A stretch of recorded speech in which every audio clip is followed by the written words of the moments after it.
Hi friends, Monday mini vlog பார்க்கலாம். இன்றைக்கி வந்து தம்பிங்களுக்கு ஸ்கூலுக்கு வெரைட்டி ரைஸ் தான் பண்ணி கொடுத்துருந்தேன். எங்களுக்கு வந்து வெரைட்டி ரைஸ் பண்ணலை. எங்களுக்கு எப்போயாச்சும் சாப்பிட்ணுன்னு தோன்றப்ப அவங்களுக்கு பண்ணுறப்ப எங்களுக்கு சேர்த்து பண்ணிவிடுவேன். ஆனால் இன்றைக்கி வந்து மதியம் குழம்பு பொரியல் பண்ணிக்கலாம் அப்படின்ட்டு அவங்களுக்கு மட்டும்தான் செஞ்சு கொடுத்தேன். இன்றைக்கி மதியம் லஞ்சுக்கு நான் மோர் குழம்பு பண்ணியிருந்தேன். வெண்டைக்காய் போட்டு மோர் குழம்பு பண்ணியே ரொம்ப நாள் ஆயிடுச்சு. ஒரு 2 months இருக்கும். அதனால் இன்றைக்கி பண்ணிடலாமேன்ட்டு அதுதான் பண்ணினேன். வெண்டைக்காய் போட்டு பண்ணுறதை விட பூசணிக்காய் நிறைய பேருக்கு பிடிக்கும். ஆனால் எனக்கு வந்து வெண்டைக்காய் மோர் குழம்பு தான் பிடிக்கும். நான் பூசணிக்காய் போட்டு அவ்வளோவா பண்ண மாட்டேன்.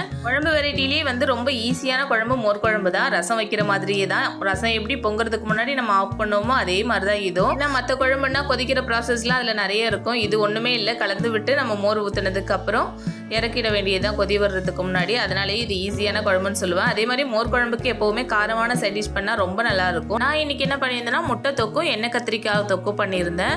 எண்ணெய் கத்திரிக்காய்க்கு வந்து பர்பிள் போட்டிருந்தா நல்லா இருந்திருக்கும். ஆனால் இன்னைக்கு வீட்டில் வந்து கிரீன் கத்திரிக்காய் தான் இருந்துச்சு. அதனால நான் அதுதான் சேர்த்துக்கிட்டேன். இந்த கத்திரிக்காய் தொக்கு வந்து நம்ம கொஞ்சம் செமி கிரேவி மாதிரி பண்ணிட்டு அதை பிரியாணி கூட வச்சு கூட சாப்பிடலாம். என்னோட ஸ்டைலில் மோர் குழம்பு எப்படி பண்ணலான்னு பார்க்கலாம். 1 ஸ்பூன் கடலைப்பருப்பு, 1 ஸ்பூன் பச்சரிசி ஊற வச்சுக்கணும். ஒரு 1 hour ஊறுனதுக்கு அப்புறம் எடுத்து அது கூட 1 ஸ்பூன் ஜீரகம், 1 பச்சை மிளகாய், கொஞ்சம் கருவேப்பிலை, 1 கப் தேங்காய், அது எல்லாத்தையுமே சேர்த்து கொரகொரப்பா அரைச்சிக்கணும். இது ரொம்ப வந்து பேஸ்ட் மாதிரி அரைச்சிடக்கூடாது. குழம்புல வந்து கொஞ்சம் கொரகொரப்பா இருந்தால் தான் டேஸ்ட் நல்லா இருக்கும். இது எல்லாத்தையுமே அரைச்சி பேஸ்ட் எடுத்து வச்சுட்டு ஒரு கடாயில எண்ணெய் ஊற்றிட்டு கடுகு சீரகம் போட்டுட்டு 1 பச்சை மிளகாய், 2 காஞ்ச மிளகாய் போட்டுக்கோங்க. அது கூடவே குட்டி குட்டியாக கட் பண்ணி வச்சிருக்க இஞ்சி சேர்த்துக்கோங்க. அப்புறம் கருவேப்பிலை போட்டுட்டு கட் பண்ணி வச்சிருக்க வெண்டைக்காய் போட்டு ஒரு 70% வேகிற வரைக்கும் கொஞ்சமா தண்ணி ஊற்றி அதை வேக வச்சிருங்க. அது வெந்ததுக்கு அப்புறம் கலந்து வச்சிருக்க தயிரை ஊற்றிட்டு அது கூடவே தேவையான அளவு உப்பு போட்டு கொஞ்சமா மஞ்சத்தூள் சேர்த்து ஒரு கொதி வர்ற அளவுக்கு நீங்கள் கொதிக்க வச்சுக்கோங்க. கொதிக்கிறதுக்கு முன்னாடி அடுப்பை ஆஃப் பண்ணிட்டு கொத்தமல்லி தூவிட்டீங்கன்னா என்னோட ஸ்டைலில் மோர் குழம்பு ரெடி.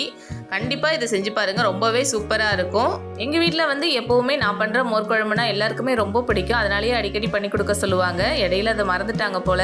அதனால தான் இந்த 2 months கேப் ஆயிடுச்சு. நெக்ஸ்ட் ஒரு மினி விலாக்ல பார்க்கலாம். பாய்.